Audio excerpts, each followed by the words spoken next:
Instead, they rotate at the shoulder so that the wing twists, giving lift and power on both strokes.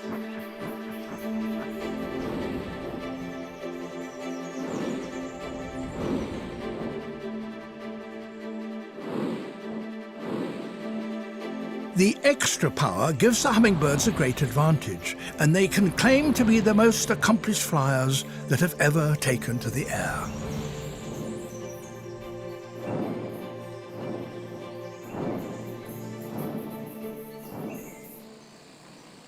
Until recently, there was nothing that could compare with a hummingbird.